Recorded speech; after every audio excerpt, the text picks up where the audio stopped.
그동안 많은 전문가들이 물은 하루에 2리터 먹는 게 좋다라는 말을 했을 것이다. 그런데 안타깝지만 하루에 물 2리터를 꼬박꼬박 먹는 사람들의 건강은 오히려 나빠진다. 우리가 상식으로 알고 있는 것과 반대의 결과가 나오는 그 이유를 한번 살펴보자. 우리 몸의 수분은 물로만 들어오는 것이 아니라 음식을 통해서도 들어오기 때문에 음식의 수분과 물을 합쳐서 2리터를 먹어야 한다. 하지만 여기서 한 가지 문제가 발생한다. 하루 종일 내 몸속으로 들어온 전체 물의 양을 계산할 수가 없다는 것이다. 마찬가지로 하루 종일 내 몸속에서 빠져나가는 물의 양도 계산할 수가 없다. 그런데 우리 몸은 빠져나가는 물의 양만큼은 정확하게 물을 먹기를 원한다. 그러면 어떠한 방법으로 우리에게 그것을 알려줄까?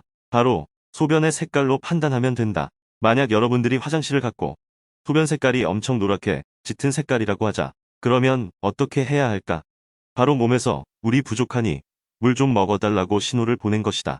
그때 물 한 컵을 마시고 나면 10분에서 15분 뒤에는 소변 색깔이 좀 더 옅은 노란색으로 바뀐다. 다만 비타민 계열의 영양제를 먹으면 마찬가지로 노란 색깔의 소변이 나오는데 그때 노란색은 매우 밝은 노란색이다.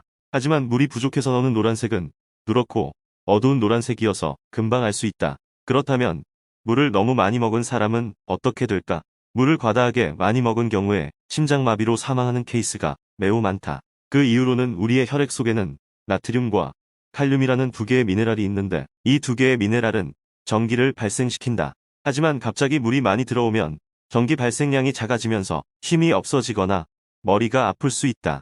이게 장시간 지속되면 심장이 약했던 사람에게 심장의 전기 공급이 잘 안 되어 심장마비로 사망할 수도 있다는 것이다. 그럼 내가 물을 너무 많이 먹었는지는 어떻게 알 수 있을까?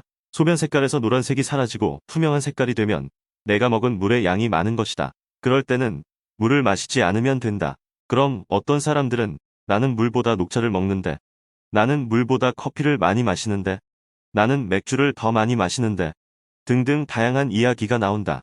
순수한 물 이외에 마시는 모든 것을 차라고 생각하자.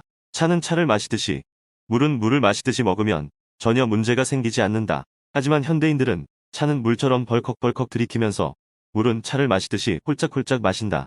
결론을 내리면 차는 차같이 물은 물같이 마시면서 물의 양 조절은 소변 색깔로 하면 된다.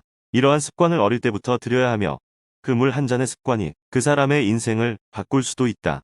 물은 빠져나가는 만큼 꼭 보충해 줘야 한다. 모든 질병의 시작은 물 부족 때문이며 물을 마시는 것은 선택이 아니라 필수이다.